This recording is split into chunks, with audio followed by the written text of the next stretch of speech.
Hello, everyone. My name is Stanley St. Rose, and today we're going to be talking about The Night Came Slowly by Chopin. Now, before I go into summary analysis of this work, please remember to leave a like, subscribe, and or comment so that the channel can continue to grow.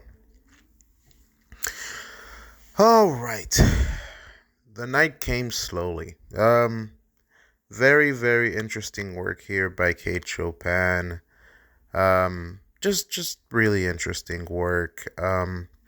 This work here, when we get to the meat and potatoes of what's going on, it's like, let's not focus on books. Let's not focus on people. There's a very there's a very strong dislike of people within this work, and the narrator is more focused on nature.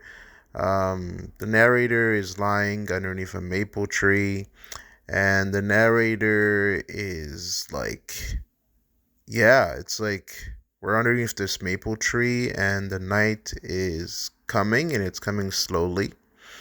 And the narrator is like, it's creeping, it's just creeping and it's coming, and it's like it's coming in all directions to the point where the natural landscape, the greenery that's around the narrator is completely consumed by the night.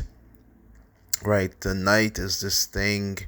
Like, if you sit outside, especially when the sun starts to go down, it does creep on you. It's like 1 minute you could like look away, and then you look up and it's like, oh, it's dark. It's like it just creeps and creeps. It's like something on legs, creeping and creeping and creeping.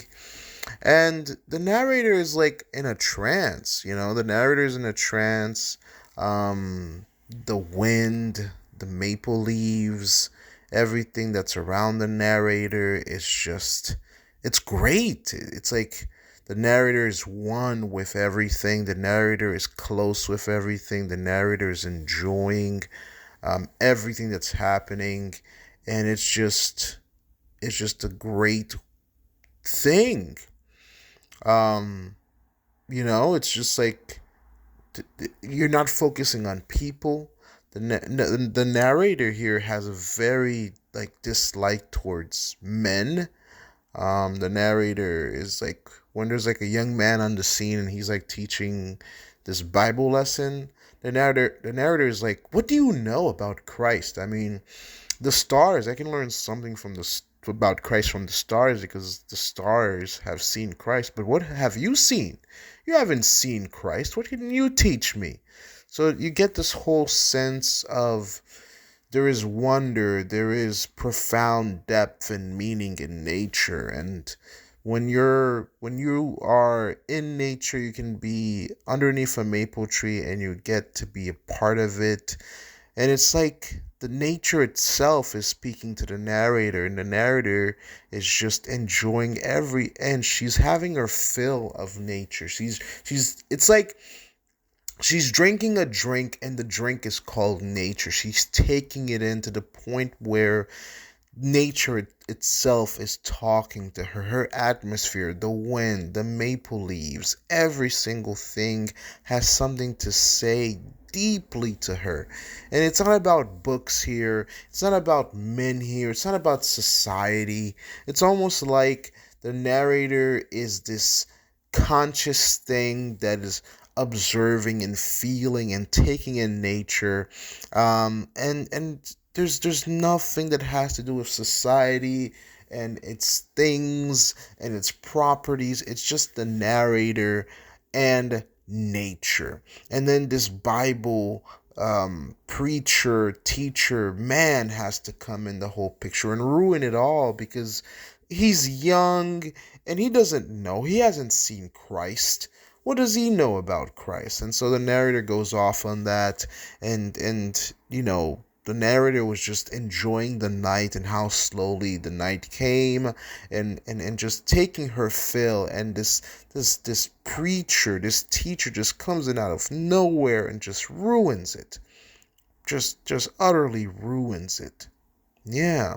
In terms of deeper meaning and analysis here, Kate Chopin is just a master, all right? She's just a master. She knows what she's doing. When she's writing, you're really thrown into a world where everything comes to life. It's like there's two characters within this work. Well, maybe three characters, really. It's the narrator, it's nature, and the preacher. The narrator and nature, it's almost like they're lovers. It's almost like they're passionate about each other. It's almost that there's love in the air because the narrator is just laying back and just taking her fill of nature, taking her drink of nature.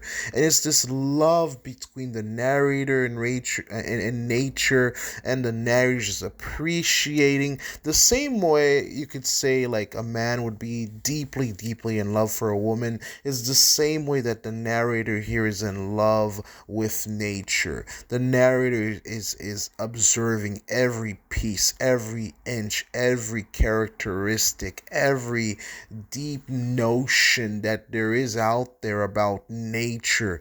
And while the narrator is in this moment of love and passion and truly taking her fill of nature, this preacher guy starts preaching, and he doesn't know anything like nature does. Nature, who has been here for everything, who has seen everything, who has seen Christ. I mean, the same earth that Jesus walked on is the same earth that we have today. So the earth itself has seen Christ, right? It's seen, the stars have seen Christ, and the very ground. I mean, Jesus walked on earth. So the narrator is like the earth, nature itself have seen Christ. Christ himself lived in this world. So he himself interacted with nature. So nature could tell the narrator more about Christ than this man could ever tell the narrator about nature.